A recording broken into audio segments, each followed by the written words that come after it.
Good morning. For those of you who don't know, I wrote a book. The book is called Jonah, A Man, Plan, a Fish, a Plant. I wrote the book based on God telling me that I needed to, based on teaching that I did while I was the Bible teacher at my local school. It's a great book. It's a touching book. Every time I read it, I get something new out of it. And yes, I'm the one that wrote it, supposedly. I mean, I wrote it. My name's on it. It's clear. It's right there, right? But there's something more that draws my attention each time. And so we're going to read through it and we're going to share. And I hope that you like, share, follow, and comment so that we can get the algorithms to share this with everybody. Introduction. The choice of one man to disobey God brought many to follow God. This book is about lost battles and a triumphant victory followed by a bitter end. To understand the full intention of Jonah is to try to grasp the ill intentions of one man who wants to disobey God because of his own will and desire for the end of others. Working towards understanding God, Nineveh, and Jonah is quite the task that may feel as though we will not see an end or have a complete understanding. Nineveh was known to be evil. Jonah was a known prophet who was sent by God, and God had a plan that worked out perfectly. We will see that the evil that came from Nineveh, the necessity of Jonah's selfishness, and the repentance of a great city, and the demise of a prophet. This is not our world, and our choices do not matter. And God's will, it will be done. That is the conversation Jonah should have had with himself before he decided to run. Before you say, well, that's obvious, ask yourself how many times before you have decided to go against what you knew was right. Or how many times did you know what God wanted to do through you, but you decided you did not want to follow that plan or take that path?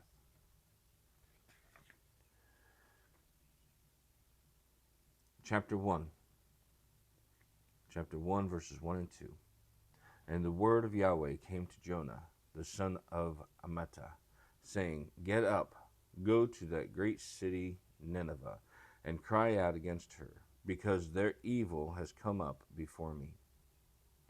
We meet Jonah at the beginning of his book. His father, Amittai, is included to make it known that we are talking about a specific person at a particular time. Jonah was a prophet of Yahweh, a position held in high regard by all from his time, today, and for days to come. Knowing that Yahweh directly called Jonah to go to the great city of Nineveh shows that there should be great things to come for Jonah and Nineveh. Jonah, like all of us who are Christ followers, was given a specific direction on what he was to do with his life.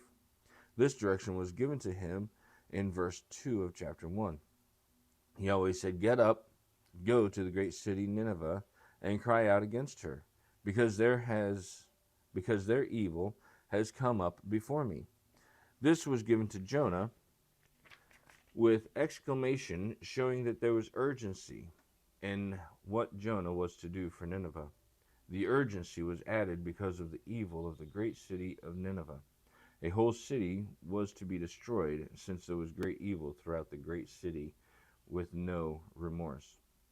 The evil seen in Sodom and Gomorrah comes to mind when ponder the evil that Nineveh was participating in.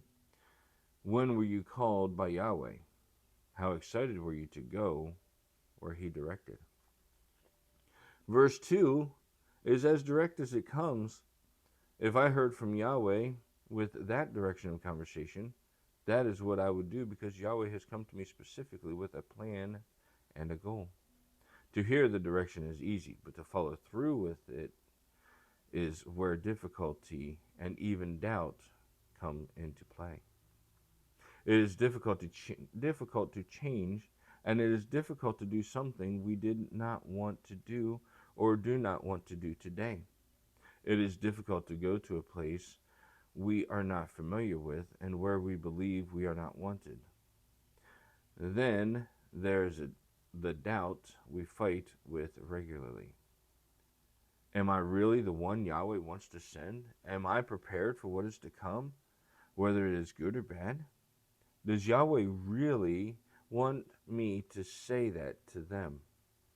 All of these questions are valid questions, but the reality is that we need to make sure that we are not asking questions with the goal of saying no to any of them.